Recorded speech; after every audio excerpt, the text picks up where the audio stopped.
आज तक मेरी एक बात समझ में नहीं आई कि लोग ब्राह्मण क्यों बनना चाहते हैं।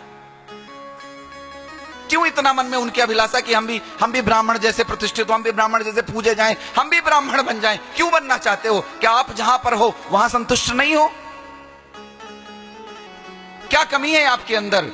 अगर आप अपना कर्म पूरी ईमानदारी से करो तो आप जहां पर हो वहीं पूजनीय हो जाओगे। और पूजनीय होने के लिए, आदरणीय होने के लिए, सम्माननीय होने के लिए ब्राह्मण होना आवश्यक नहीं, आपका कर्म होना आवश्यक है। आपका कर्म इतना अच्छा हो, आपका इतना कर्म श्रेष्ठ हो कि आप जहां पर हो वहीं वंदनीय हो जाओगे, वहीं पूजनीय हो जाओगे, वहीं स्थापित हो जाओगे। लेकिन बराबरी करने पर चलोगे तो मिट जाओगे, बराबरी नहीं कर पाओगे। इसलिए बराबरी मत करो। आप जहां पर हो आप वहीं पर अपने आप को मजबूत करो, श्रेष्ठता प्रदान करो उसी कर्म में।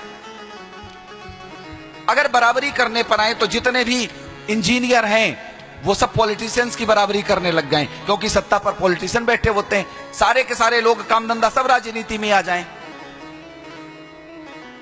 सारे चपरासी कलेक्टर की बराबरी करने लग जाए प्रेम से कहो जैसे कृष्णा, हम भी कलेक्टर बनेंगे, इसमें हम में अंतर क्या है? वो भी कलेक्टर, हम चपरासी नहीं, हम कलेक्टर बनेंगे। सारे मास्टर विभागाध्यक्ष बनना शुरू कर दें। जो बेसिक शिक्षा अधिकारी होते हैं कहते हैं हम भी यही बनेंगे। ना महाराज, आप अपनी योग्यता सिद्ध करो, आप अपनी प्रामाणिकता सिद्ध करो। बाकी कहने से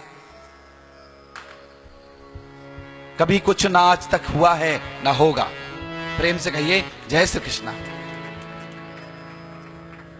तो जब जैसे कि तोता जिस फल को चोंच मार देता है वो फल मीठा हो जाता है, वैसे जिस मंत्र को ब्राह्मण अपने मुख से निकाल देता है वो मंत्र जीवित हो जाता है, वो शाश्वत हो जाता है, वो फलीभूत हो जाता है। मान लो तो अच्छा है और ना मानो तो भी अच्छा है, लेकिन ना मानने से सत्य नहीं बदलता। भैया मत कर, मत देख, मत सुन, मत समझ।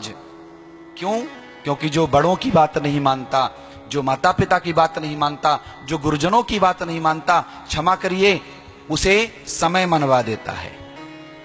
समय हर समस्या का समाधान है, समय हर चीज का उत्तर दे देता है, समय सबको लाके खड़ा कर देता है उस जगह पर। इसलिए बराबरी बिल्कुल भी नहीं। और आप पुलिस वाले सिपाहियों की बराबरी अर्थात फौज की बराबरी करने लग जाएं और फौज वाले सीआरपीएफ की बराबरी करने लग जाएं, बीएसएफ वाले, तो क्या होगा? देश की व्यवस्था न चरमरा जाएगी। इसलिए जो जहां पर है अपनी व्यवस्था में, हां अगर आप ज्ञान प्राप्त करना चाहते हैं आप खूब ज्ञान प्राप्त कर लीजिए। ज्ञानी होना सबके अधिकार क्षेत्र में है।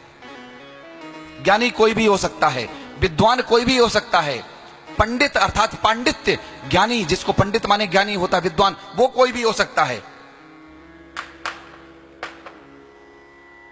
लेकिन यह उचित नहीं कि आप अकारण अनायास ब्राह्मणों की निंदा करो, ब्राह्मणों को गाली दो, उन्हें उपेक्षित करो।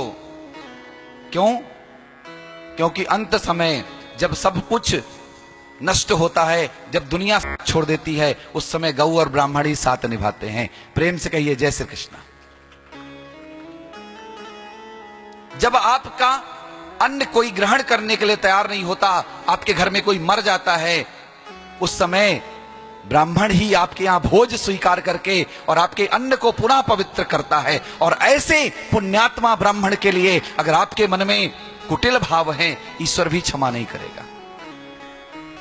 जो आपके जीते जी नहीं, आपके मरने के बाद भी आपके लिए शुभ कामनाएं करता है, आपके अपवित्र धन को, अपवित्र अन्न को ग्रहण करके अपने जीवन को संकट में डाल करके और आपके लिए कल्याण की कामना करता है, मंगल कामना करता है।